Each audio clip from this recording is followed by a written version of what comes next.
One of the problems with recruiting for investment banking is not the knowledge or skills you acquire, but the access to talk with real investment bankers to put your best foot forward.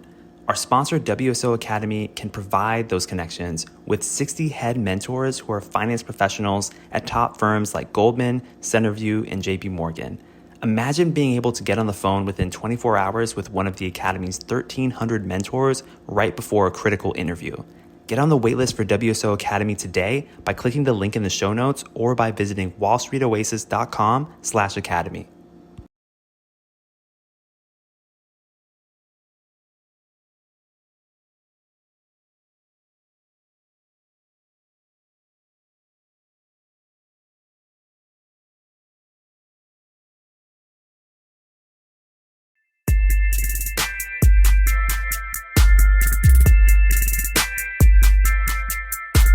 Okay, we are live.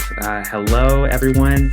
My name is Alex Mason. This is Investment Banking Insights, and I'm here today with special guest Matthew Farquhar. Thank you so much for joining me, Matt. Welcome to the show. Hey, thanks for having me, Alex. It's a pleasure to be on. Yes, and I'd love for you just to begin by telling us a little bit about what you do and your own personal story, because I think it's very interesting and helps explain kind of where you're at now. Awesome. Well, I tend to ramble here, so just stop me if I do. But I'm Matthew, so I run a business called FR Consulting, and really it's sort of a coaching service, and it helps students break into the capital markets, into the competitive roles that you've heard: investment banking, private equity, hedge funds, all that stuff. And really, the impetus for it was that when I was going through recruitment myself, I found many things that I eventually figured out to just be like behind closed doors, to be gatekept for no particular reason. And for many things in the recruitment process, or what you must do as a candidate, that I had to figure out through trial and error. And it just, to me, seemed like a black box. Now, when I eventually sort of, I guess, joined a couple more clubs after I'd done all the recruitment stuff, I realized that much of the information was, being held by certain groups and only shared with certain people. And I think that's fine. But as an industry that prides itself on meritocracy, I think that giving the information away as best I can, or leveling the playing field, was something that I felt really passionate about. And so in terms of my story and how it all sort of came together, so I grew up in Singapore, and I, after the military, came to Canada for university. And going into it, I was my dream was to just work on Wall Street. I had read, a couple books and stuff, had finance, the stock market. So I had no idea about what it really was and all the different roles within it. Now, eventually figured that out and quickly settled on investment banking, probably within 2 months of freshman year. And then, for the rest of university, just literally that's all I focused on. And my whole life was ordered around recruiting and pursuing that dream. Now, by, for my penultimate summer recruitment, eventually landed, investment bank in the US. And that was something I was like, oh, finally. But then I kept recruiting and didn't really know why, and didn't question it either. And in the month leading up to that internship that I landed, realized that, okay, maybe this isn't what I wanted to do. Not that I wasn't passionate about finance, I love it, but entrepreneurship was something that I always pushed away, and I'll do this first, I'll do that first. And I was like, why don't I just start now? And so quickly sort of started, doing research and all that stuff. Eventually landed, my first client inadvertently during that internship, in fact. So I was like, okay, this can work. And so it was something that I've been doing for the last 3 years. I was like, this is what I can do. And then, one thing led to the next, and FR Consulting was born. Awesome. Yeah, thank you, Matthew, for that overview of your story. So you pretty much knew you wanted to work in Wall Street, weren't sure exactly where you wanted to go in that. And eventually, of course, now you've come around to entrepreneurship, but in between there's this period where you're learning, you're recruiting, you're doing all the things that you need to do to land your investment banking internship, and you were successful. So I'm curious, what was it about investment banking in the first place that attracted you to the field? Yeah, no, I think that's a great question, and something that many students battle with. I think throughout university, like what should I do and what is right for me. And I think the hardest part about determining that is you can only do that after the fact. And so, for as roles competitive as the ones in the capital markets, it's like you have to deal with that uncertainty and you have to commit without knowing whether or not it's right for you. Now, why I committed to investment banking was, I think, reasons that most students have, in that, okay, like primarily or initially it was the prestige of it and the money that it came with. That was what sort of just got me interested. Now, as I dug into it more and that superficial interest turned into something deeper, I realized that investment banking would be the job that provides a platform for me to, one, understand the capital markets, and all its sort of different facets, but also give me access to all those sort of different facets in the capital markets, all those opportunities. And so it was a weird sort of coming out of university. Usually your scope and what your career scope narrows, but with investment banking it seemed to expand. And I think that dynamic and the fact that it wasn't really found in really anything else except probably management consulting, and business, that is, was what really attracted me. I was like, okay, well, if I do IB, then I can do all this other cool stuff too. And so that was sort of what I think kept me going the whole time. Thank you for that, Matthew. That's helpful, because I think a lot of people who are just starting on their journey are hearing about banking. They're kind of interested in it for one reason or another, like you said, either the compensation or the prestige, but there are deeper reasons why people stick with it. And I think it's important to highlight that so that we understand exactly where everyone's coming from in this recruiting process. And definitely, I totally agree with you there. There's so many options that can open up for you as a banker. And even if you want to stay in banking, there's a lot of amazing opportunity there too. So that's great. So okay, so you successfully recruited, but I know that you had many failed coffee chats and other experiences before you actually got to that point. Tell us about what that experience was like. What's the story behind your recruiting journey before you got your first successful banking internship? Yeah. So it's definitely something that I look back on a lot and certainly consider a big transformation, like in my life and what I learned throughout it. But I think if we start all the way from freshman year, so coming out of the military, and I'd been in for 2 years, so I had no like job experience except for working at like a Japanese restaurant as a waiter. And so coming into university, I was like, dude, I'm going to get an internship. Like, I know most first years don't get internships, so I'm going to do it. And just applied to stuff, like just applied. Didn't do anything more. Just did resumes, cover letters. And I probably did, like hundreds of them in first year. And nothing much came of it. So that was pretty hard to deal with because I was like, well, all my other friends, they're not applying as many jobs as me. And like, I think I'm doing everything right. Like, I'm following what my career center says. Just got no results. And it wasn't even like I was applying to prestigious or like competitive roles. Like, I get turned down from like admin jobs as well. So I was like, what the heck? And I was lucky enough to have emailed like all the private equity firms in Vancouver, just like as sort of a last ditch attempt towards the end of the first term, my first year, and then got an internship based off of that. So joining that was, I think, really, really beneficial. I didn't realize at the time, but it did set me apart in terms of just what I looked like on my resume. But continued applying, and it was in April, at the end of April, I remember I was crying to my parents one night because I had applied for the last 8 months to jobs and gotten nothing except that unpaid private equity internship. And they're like, well, you just got to keep going, man. And I was like, oh my.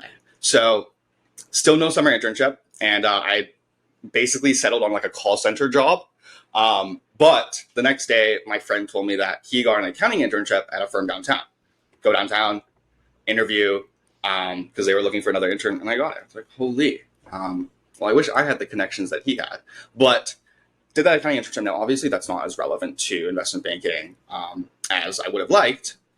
And so throughout the internship, because I knew that firm had a corporate development team, started like networking with them during lunch and after work, talking to them, basically trying to build like a network within that team, and then eventually was able to get some mandates from it. Then continued working part-time there into the subsequent school term of my sophomore year. Now, going into sophomore year, I was like, dude, I'm going to be fine. I got 2 relevant internships with more than most other people. Like, let's do it. And I took it more seriously too, because like I was going to introduce coffee chats. That was the new tactic, networking, and did that. And nothing much came from it. I was just applying to the wrong jobs, honestly. Still didn't know too much of just about like networking and how to apply and the process of doing so, and the most efficient way of doing so. And so came up against the same wave of rejection for the next 3 months. And then in December, I had won a case competition, like a regional one in Vancouver, and it was at EY firm, and then networked with them. You know, I'd done so many coffee chats over the last 3 months. It was like kind of just normal. I was like, okay, maybe this will come to something. And so of the 7 judges, 4 applied. You know, of the 4, 1 gave me an interview, and then that interview led to another interview, led to another interview, and then I got it. And so in December is when I got that sophomore summer internship. And then 2 weeks later started the penultimate one as well. And during that time, I joined another private equity firm, like a search fund, to do part-time. So I was working 2 part-time jobs on school and then recruiting.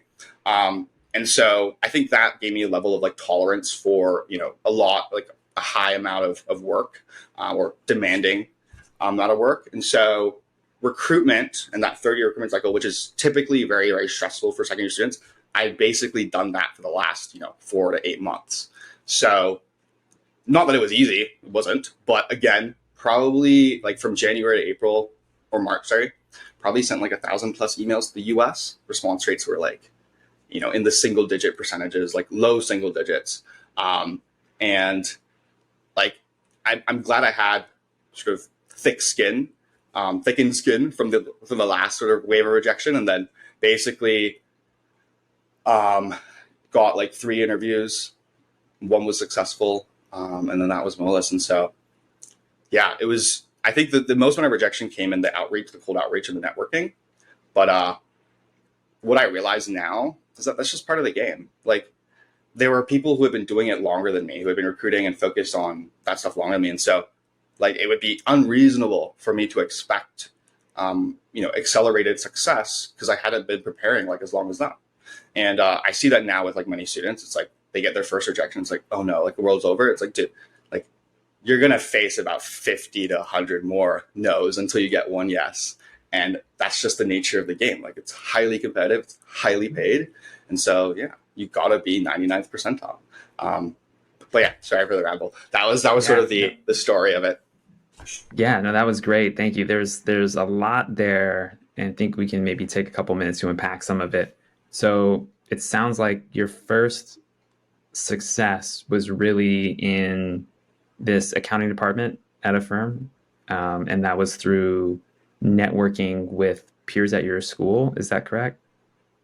That was networking with, so I had a friend, it was just fortuitous in that way, like, and he had landed an accounting internship, and so he was like, they're looking for another intern. So joined their accounting team, but who I was networking with was the employees on the corporate development team. So a completely different team than what I was on. But I was interested in finance. So I basically just like read about their deals and then walked up to them at lunch. It was like, hey, are you guys like in corporate development? We're like, yeah. It's like, oh yeah, I'm interested in investment banking, and I've seen like you guys have done this and that. And so just sort of like tried to talk to them and show my interest essentially. And I think at that point, that was the bar to meet. Just like there are no other first years walking up trying to show their interest in transactions.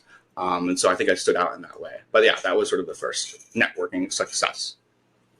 That's awesome. I love that because you had an initial opportunity. It wasn't really what you wanted, but it was close enough to where you could get in the same room as other people who were doing things closer to what you were really trying to do. And so just actually walking up to people at lunch and introducing yourself and having a polite conversation, showing that curiosity, showing that interest can go a long way. And I think your example is proof of that. So you got that down. You ended up also doing this, sounds like unpaid private equity internship, which is amazing because a lot of people, I feel like they would kind of scoff at any unpaid internship, unfortunately. Like I've done an unpaid internship before, and it was a huge experience booster for me in my career journey. And I'm sure that was for you too. So it sounds like within the first 2 years, you're really just kind of stacking up these experiences as much as you can, even though you weren't necessarily breaking straight through to the IB job right away. You were building those networking skills, and of course, doing all the other things that everyone expects you to do, right? Like sending out emails, studying your technicals or what have you, understanding the market. And so then let's talk more about this transition. So you've worked for a couple of years, you're juggling the part-time jobs while you're a student, and now you've got a couple of things on your resume, right? So at that point, was it your junior year you decided, okay, like I'm going to get the banking internship this year? And how did that story go? Yeah, yeah. So I think the idea that I wanted the banking internship was definitely in freshman year, and then everything that came after that was in pursuit of that. So those experiences I just talked about were all throughout first year, the unpaid private equity one, and then the accounting and corporate development. That was first year, I think, winter term or fall term, and then the summer. And then coming into second year was like, okay, I need to get my second year summer internship because I want to recruit as early as possible for that banking internship. So in terms of that transition and when I sort of like buckled down to just go right after investment banking in the US, it was around December of my sophomore year. So right after the fall term had finished, right? And I knew that because I talked to upper year students and they were like, well, US recruiting is earlier than Canadian recruiting. And so you have to be ready earlier.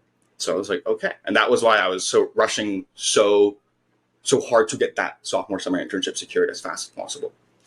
Now, in terms of like that transition, what happened, it was really just like, okay, well, after speaking with upper year students who had gone to the US, and there were only a handful, they were like, yeah, you got to network like crazy, man.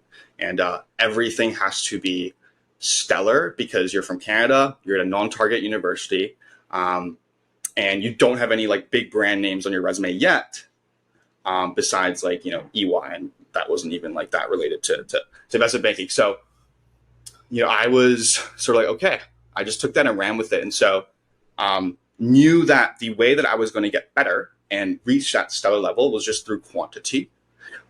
Because many of the things in recruitment are like, there's no feedback loop. So like you fail a coffee chat or it doesn't lead to a referral, you're not told why. You fail an interview, it's like, you're not really told why, right? The feedback they give, as if you've gone it before, is not the best.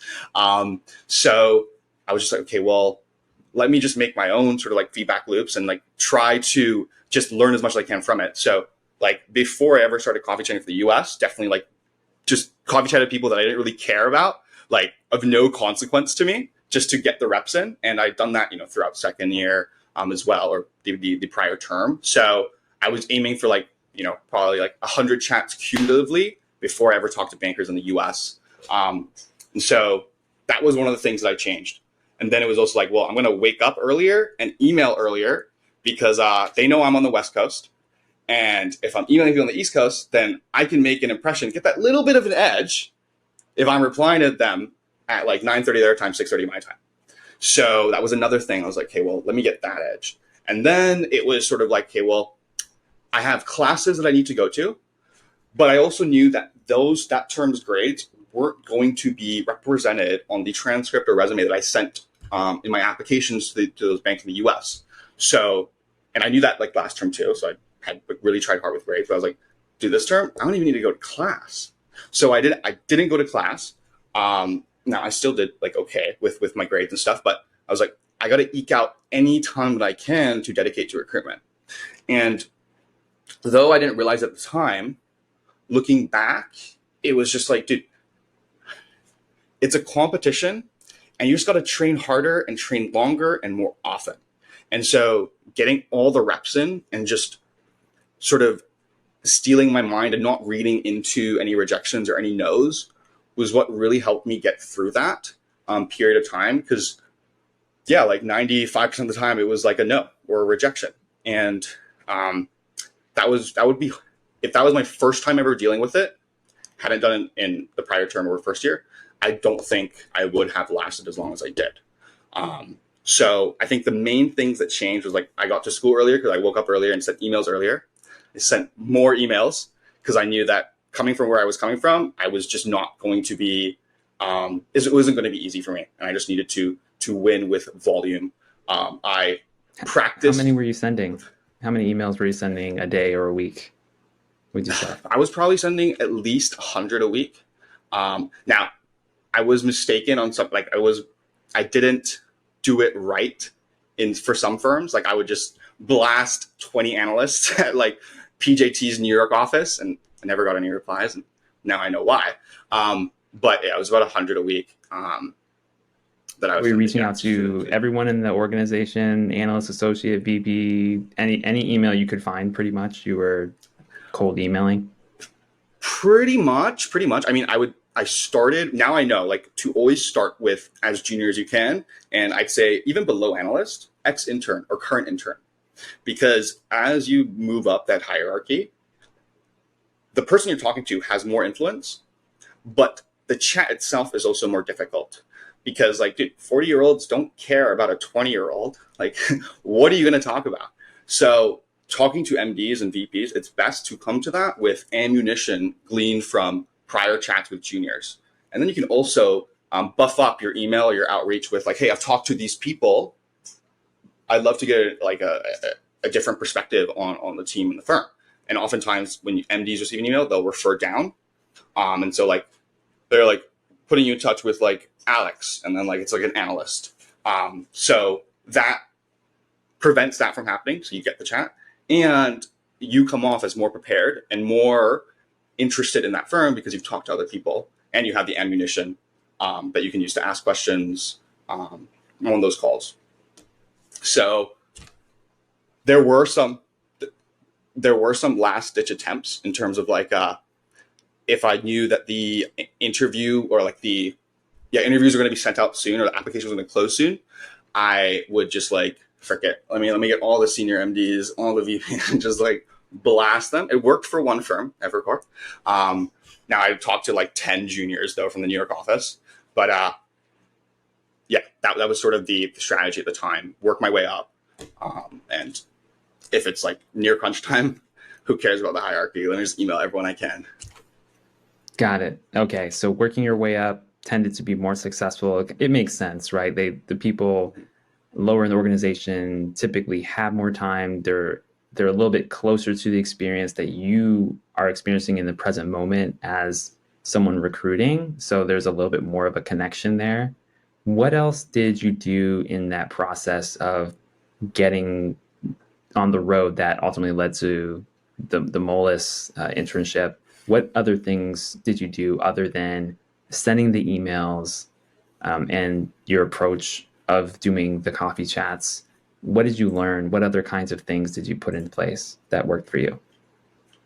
Yeah, no, I think that's a really good question. I think what I did was like I held myself to very high standards for anything. So a behavioral answer, right? So there are certain constants in coffee chats that you can predict. And the reason why I'm talking so much about like coffee chatting networking is like, one, a coffee chat is not just a coffee chat. Like it involves many other aspects of technicals and behaviorals, and I'll get into that in a second. But the first round interview is when you're evaluated on a blank slate. So to get to that point is really the hardest part of it. And so everything that comes before that first round interview, well, yes, is your application, your resume, all that stuff. Much of that is immutable at the time of the application. But what isn't the rapport you've built with people on the team. So networking itself is like very, very, very important. Now, the coffee chat and to get into what exactly I was doing was, that there's going to be an introduction. That there's going to be transitions. That they're going to talk about themselves and that they're from this firm and they talk to other students too. And so I think the thing that I realized was that I'm not evaluated just sort of this chat itself is evaluated independently. I'm evaluated on a relative basis to how that person felt about other students' chats. And so that helped me realize that, okay, well, even if I can't find anything on their LinkedIn as material to ask questions, other people can't either. And so if I take the extra 30 minutes to go and do research into their high school, or just Googling and going to like the 10th page, something will come of it. And even if it doesn't look like substantive, to them, they've probably never heard it before. And so I look different from everyone else. So just sort of continuing to go back to that frame of like, well, if I can't find anything, other people can't either. Most people would stop, let me continue. And I think that really helped edge out the competition. And this is all blind to me. Like, I don't know. This is just sort of my perception. But it's also something I've seen through the students that are now currently in my program. The other thing would be putting a lot of emphasis on those constants. So like your introduction, like I think a good way to think about it is every single person who's ever going to give you anything when it comes to a job offer, an interview, whatever it is, a referral, they're all strangers. And so if they're all strangers, the one thing that really matters is your first impression. And so what comprises your first impression? How you introduce yourself. And so that kind of made it click for me that, okay, well, my introduction is probably the most important question or a thing that I'm going to say throughout recruitment. And I'm going to use it for every single person that ever encounters me, that I ever interact with. And every single evaluative sort of setting begins with me introducing myself. So putting a lot of emphasis into the vocabulary that's in it, the exact timing of it, having a 30-second, 1 minute, 1 minute, 30, 2-minute version of my introduction, of making sure that every single word had meaning, or every single sentence had meaning, and that I was conveying the traits that I wanted to convey. And that required a lot of self-reflection, but luckily enough, I had a slightly unique background of going to the military growing up in Singapore, and so I really leveraged that. But then the last thing that I also want to mention is like something that I think really moved the needle for me was just sort of like getting the reps in, like just putting more time in than other people. And it's not like, oh, I'm this and they're worse. It's more like, okay, well, use your peers as the reference point for how good you need to be. And so it's like, okay, well, if only 1 or 2 people from UBC every year go to the US, well, there are 20 people recruiting for investment banking right now. I need to be better than all of them. And so I need to be put in more time than all of them. Because statistically, like that's what would allow me to have confidence and conviction in saying that, yeah, I'm going to get an offer from the US. So seeing my peers and then just like always doing X plus 5, X plus 10, X plus 30, whether that's hours, that's coffee chats, that's pages you read, questions you do. That was what I focused on. And so continue to reevaluate where I stood relative to them, and just to make sure that I was always doing more. And I think over time, that really helped, especially in technicals and in the vocabulary that I had. Because if you sound like a banker, they think that you're probably a banker, or could very well be one. And so the vocabulary really, that just comes from reading over and over and over again. I think for anyone who recently joined finance or capital markets, you know that the terminology hump is a big one to overcome. But once you overcome it, it's everything kind of clicks. So just continuing to sort of build up that base of, this is how you describe this. This is the correct way to say that, I think really helped sort of make their impression of me, whoever I was talking to, as, oh, wow, this is a serious candidate. He's been doing this for a long time, therefore deserves a first round interview.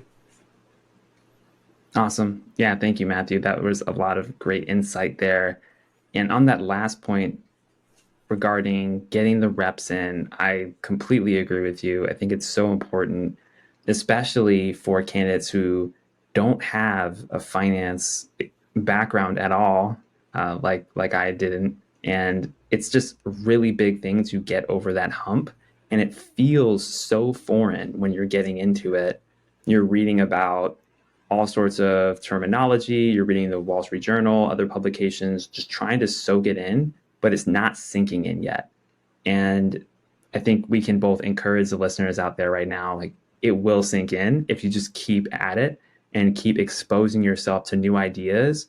Because the cool thing is when you expose yourself to the same idea from different perspectives, you get just a little bit more insight than you did before. And then eventually the pieces start to fall into place. So I really think that that's a great point.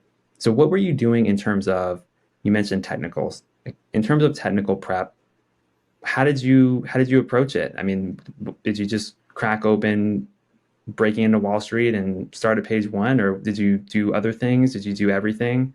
Tell us what that preparation looked like for you. Yeah. I think everyone starts with the Breaking into Wall Street guides in some form or another, whether that's the 400 questions or like some other guide that's based off of the Breaking into Wall Street guide. So everything flows from him, Brian, to share, I guess. But I think it's I will sort of say that I did start technicals in my first year that summer. Like I read the 400, mocked with a friend. We did like weekly mocks throughout it, so I was okay.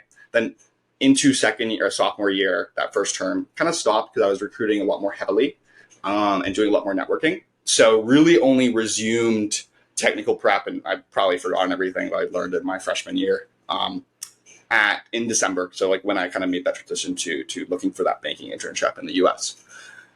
Now, in terms of like how I approached it and what I did, I think one thing that is immediately obvious when you look at the Breaking into Wall Street or the 400 is like, dude, there's a lot. Like the 400 questions, like no one's probably seen that like 400 question for like a science or math or something like that. So there's a lot to go through. And something that I see now with like many students is like your brain always overestimates how fast you can do things and underestimates how long it'll take to actually understand everything. And so I think that there's a implicit sort of misalignment between how long you think you need to master the Breaking into Wall Street guides and how long it actually takes. So knowing that because I had done it in freshman year, I knew that, okay, this stuff actually like it takes a while. And it's going to take many, many, many hours. And so what I kind of like approached it with is like, okay, well, how do I be efficient? Like when you reread a guide, like what's the inefficient part of that? Well, it's when you're reading information you already know. It's like, okay, well, why don't I just make a list of the things I don't know? And then just focus on whittling that down over time. And so I was aiming for about 3 to 4 hours every single day of reading them, rereading them, annotating, taking down notes, and then like testing myself on the questions.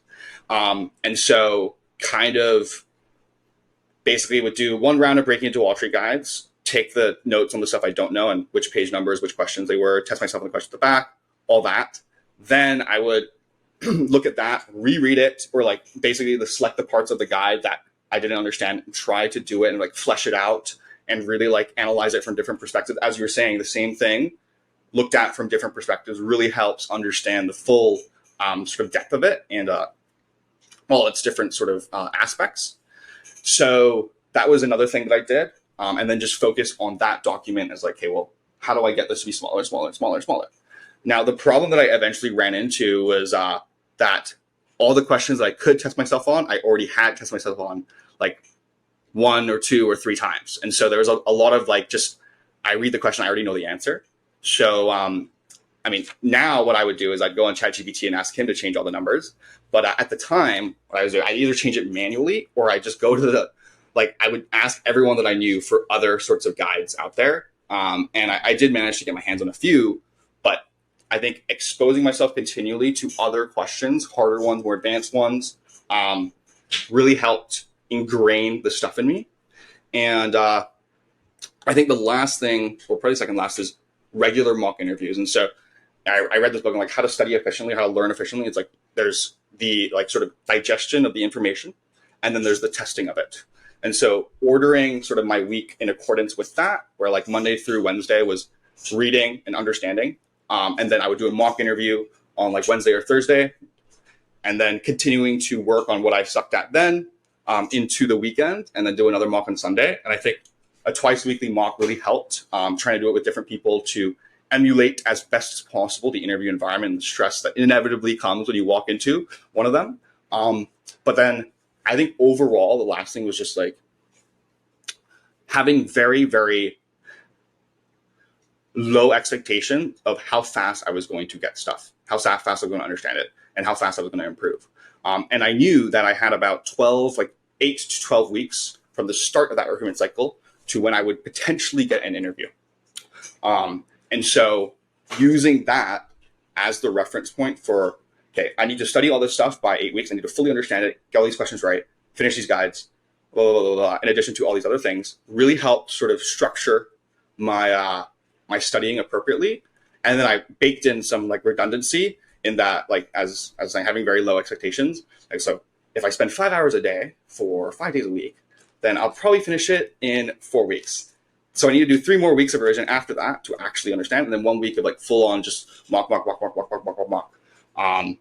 So having a plan, like planning the dive and then diving the plan, I think was the best thing that I did for myself. And then always continuing to revisit the frame of where do I stand versus peers? How are they doing versus me? How long are they studying? And I think that really helped humble me in many moments where I was like, I'm good on technicals. It's like, I don't think so, Matthew. I see. And it takes a lot of humility to admit that to yourself, really, especially when you're putting just dozens of hours a week into something. You're basically treating it like a job, right? And that's how it is when you're going through it. But I like your point that it helps to have the plan. If you have a structure of knowing more or less what your timeline looks like, you can break things down into manageable chunks that are still going to be a lot of effort. But it's like, okay, today's a Tuesday. Today I'm studying M&A questions related to accretion dilution or whatever the case is. And then, okay, Wednesday, I'm going to do this.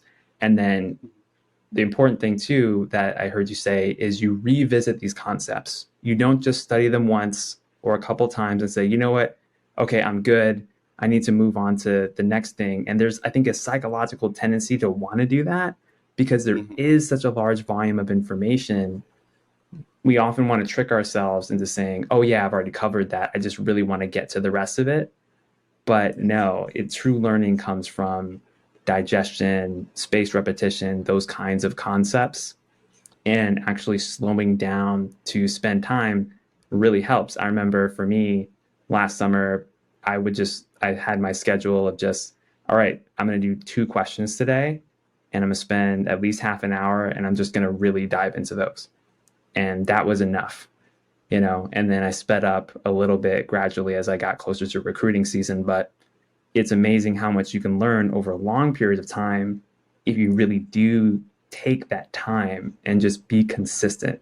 Like, it sounds like you were incredibly consistent and also making sure that you were putting in more work than you knew that your peers were doing, which is awesome.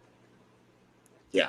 I think your point on like the humbling yourself to identify the true errors in your thinking is so important, because it is really hard to, like, you get the answer right, you can do the question, and then like that little part of your brain goes, okay, well, like, do you understand this? Like, if that word was changed, would you still be able to get it?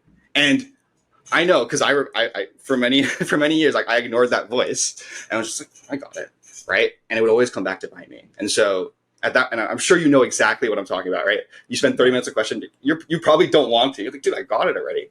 But yeah, really listening to that and like, I think was super helpful, and is something that I tell all my students. It's like, you have to humble yourself and you have to keep very careful track of when you feel that internal sort of like tension of, do I really know this? But yeah. Yeah, it's true. It's true, Matthew. And I hope that everyone watching and listening takes heed to that advice, because unfortunately, like, I don't know if you've heard them. I've heard horror stories, people being in interviews, getting asked a question that they thought they knew, but it was just slightly different. And then they just freeze, and it kind of kills the confidence within that interaction, because it's like, the surface level, but you need to dig deeper and get down to fundamental principles. Then you can build that knowledge back up to specific situations where you have the mental agility to just like go for it whenever someone asks you a specific question that technically you haven't heard before. but you understand the principles and the concepts because you've done those reps that you just go for it flawlessly. So I think that's a great point. I want to continue on with your story. So you were doing all these reps, and then what is it that led to getting the interview invite for Moelis? So, so over that time, like over those 3 months, three and a half months, so 3 interviews. So first was with Point 72, then it was Evercore, and then Moelis. And so with Point 72, it was through a case competition that we had won. And then through Evercore, it was that blast to senior MDs. That interview ended very poorly because like they asked me, tell me about yourself and why investment banking, why Evercore. So like a compound question of all three. I hadn't prepared for that.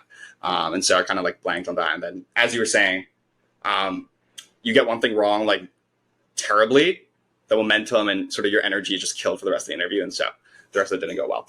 But for Moelis specifically, it was, again, going back to that frame of like, if I do more, I will be better. I networked with about 5 people from the New York office and about 8 people from the LA office.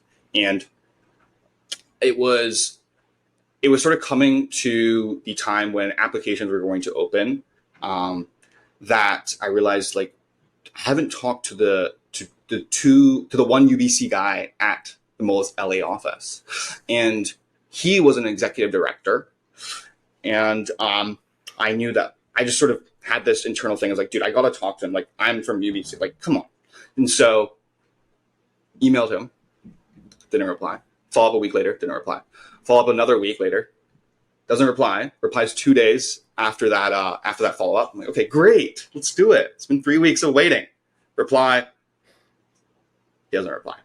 Just like, come on. Follow up a week later, doesn't reply. And I wait 1 more week. Like, come on. He finally replies to that. We talk. It goes well.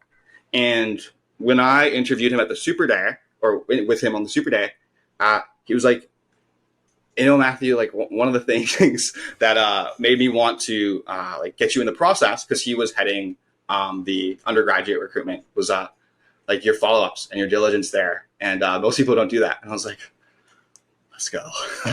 Yes. Yeah. So I think that was, plus like all the other people I talked to, was what contributed to getting that first round. And of course, I know for sure that the firm keeps like an internal tracker of the coffee chats they have with students, especially as it nears the recruitment cycle. So I think those other chats have gone well as well. But placing a lot of focus on like, dude, like, don't stop with 3, like, because that's the typical sort of aim. Like, talk to 3 people. It's like, why not talk to more? As long as I'm not coming off as like impolite, right? And I think the way to view that concretely would be, are you emailing, more than like 3 to 5 people at the same level in the same office in the same week? And I've heard stories of like people emailing like 5 people, analysts in one office, and like one of them replies with like, hey, you can't do that. Like it kind of rubbed people the wrong way. So again, going back to that frame of like, hey, well, 8 weeks out or 12 weeks out, these are when the interviews will be. How do I, like, if I want to talk to 10 people from Moelis using the conversion rates, right, like 2%, it's like, okay, well, I need to send these many emails, follow up this many times, right, and do this many people this week, every single week, at these levels. So again, being very orderly with that. But I think it was mainly the diligence with following up with that executive director, and his awareness of the amount of other people I talked to was what really was the nail in the coffin. Yeah, I love that. And I'm curious, how do you know when to follow up and when to move on and send the next email to the other person? Because I think you're touching on something that's kind of a fine line there, right? Like different firms and different offices, even within firms, have different cultures, and they have different perceptions of what's annoying and what's professional and what's considered like a go-getter mentality. And you were rewarded for that, right? How did you discern that distinction for yourself? Because I think that a lot of people struggle with that, is, like, where am I crossing a line? Where am I not? Obviously, you're trying to get the foot in the door, but what do you do? Hmm. Yeah, no, I think that's a great question, because it is a very like sort of sensitive thing. I mean, if you rub them the wrong way, it's like that's it. So I think one, being very cognizant of or being very explicit with like removing blame from them. So whether it's, hey, this probably got lost in your inbox, whether it's, hey, you're probably busier, like, extremely busy. Hey, like, I don't want to be more annoying than I should, right? And then providing a reason for why you want to reach out, something that's seemingly genuine. Doesn't like it could just be, well, I want to talk to people, but like, hey, I've talked to these people, and so I'd really love to get your perspective, or saying something about their background that like is something you're fond of, that you've experience with, as a means of justifying your interest in them. But I think it also, so that's one, the big mistake that I see with students is like their follow ups are just plain emails. Like, hey, just wanted to check if you had availability this week. I sent you an email last week. And it's like, dude, like they're not obliged to talk to you. So something like, hey, right? You know what I mean, right? So it's like, say, this probably got lost in your inbox. I know you're probably really busy. So, if it was even just 5 or 10 minutes, I'd love to chat to hear about your background, especially your something about their background, right? Because I've something that is a commonality. And I think that combined with the proper cadence for the follow-ups is what allows you to follow up, uh, knowing that you're not being annoying. And I think the cadence is probably the most important, because if you follow up every single week, like for like 5 weeks, it's like, dude, no one likes that. Like they're ignoring your emails. So what I sort of did was, first follow up is a week after the initial email, reasonable. Second follow up, depending on proximity to my perception of when like deadlines would come out or when applications come out, I would either do 1 or 2 weeks. Now let's go with one. So third week, you've sent 3 emails. Then every single week, every single follow up from then on would be an extra week. So from that third week onwards, I'd wait 2 weeks for the next follow up, then 3 weeks for the next follow up, then 4 weeks. And then after a month, it would be like 3 months or 6 months. Now, I've never followed up that over that sort of a time frame, but that would be what I would do. And I think having a cadence that you can follow also necessitates that you get prepared early, because you're not going to get enough follow-ups in if you just start networking right before the deadline. It's like, okay, like good luck following every single day with them, right? So starting early and removing the blame from them, and then having a proper respectful cadence, I think is probably how I followed up, with no fear of like, this might rub them the wrong way. Yeah, thank you, Matthew. Those are excellent suggestions. I think you put it really well. You can be professional and be diligent in your pursuit of making a connection without being annoying. It's just that you need to do your work on the front end to prepare.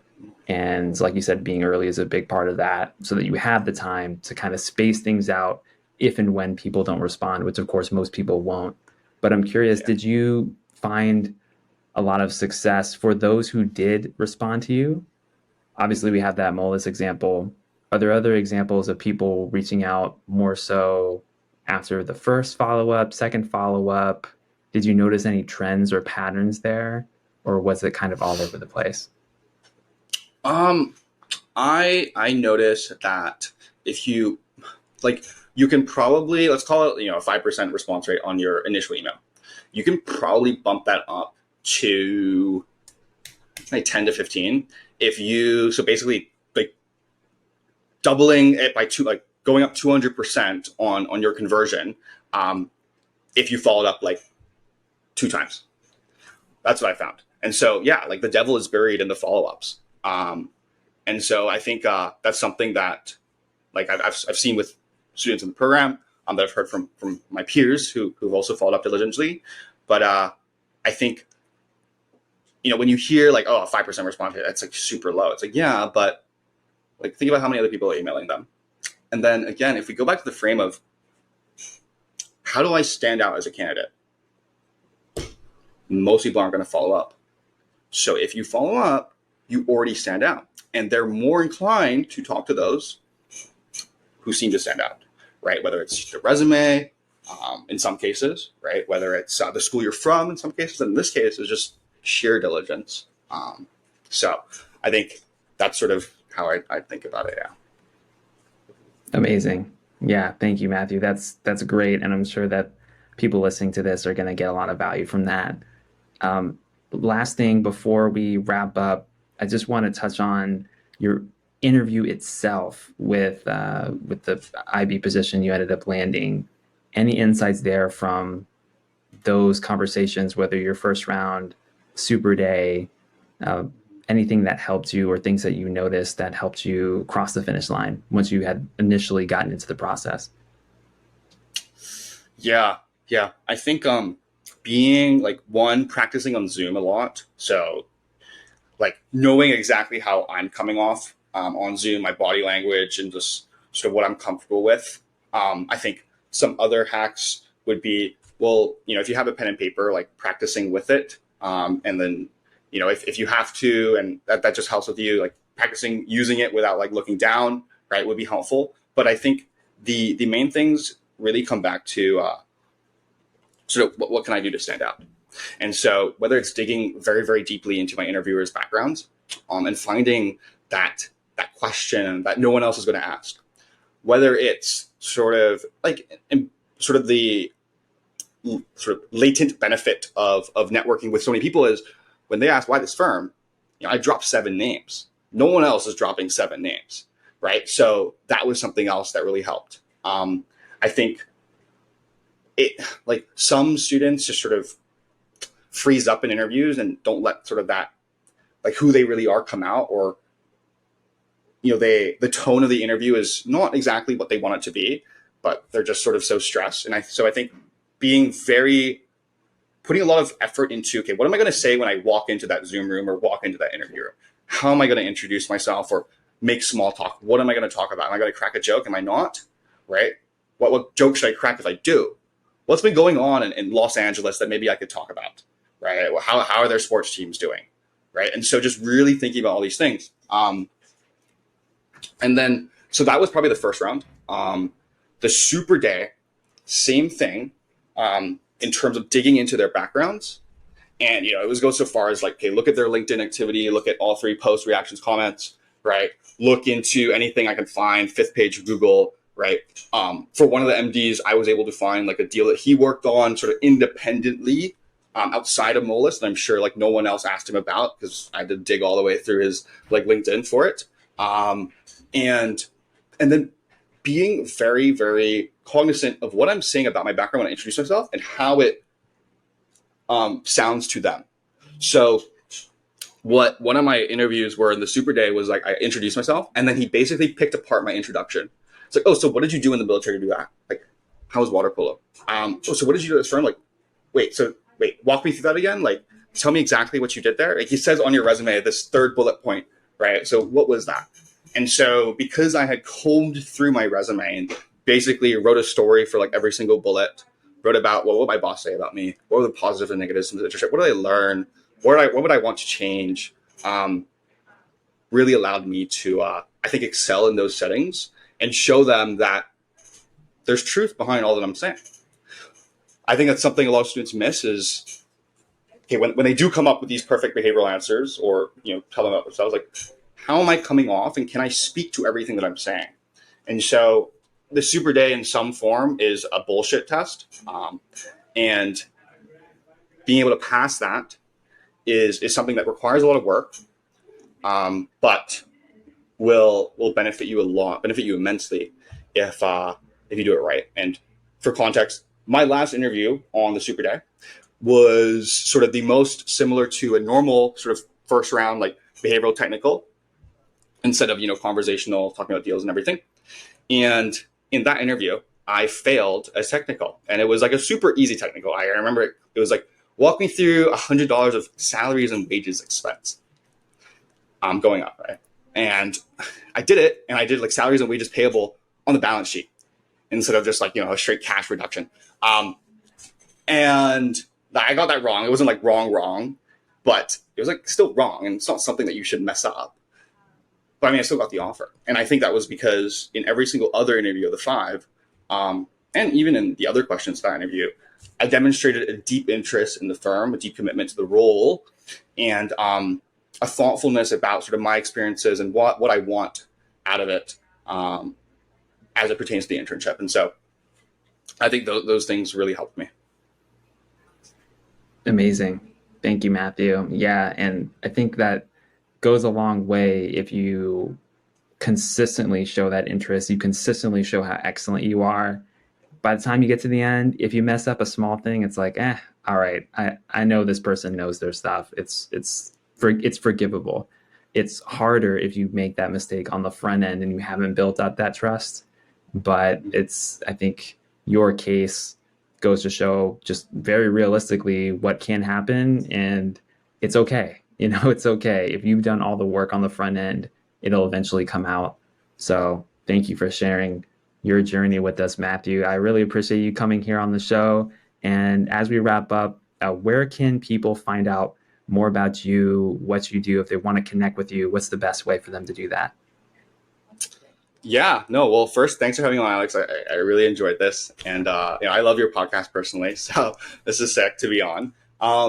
In terms of where people can find me, LinkedIn would be the best. It's just like type in Matthew Farquhar, same thing, Farquhar, and you should be able to find it. It's probably the only sort of big result there. I do have a YouTube channel under FR Consulting, but not as active there as I am on LinkedIn. So definitely connect and reach out if you ever want to have a conversation.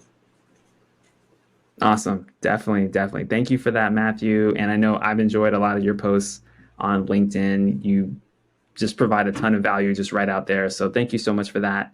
And look forward to talking soon. Thank you so much. Awesome. Thank you. Have a good one.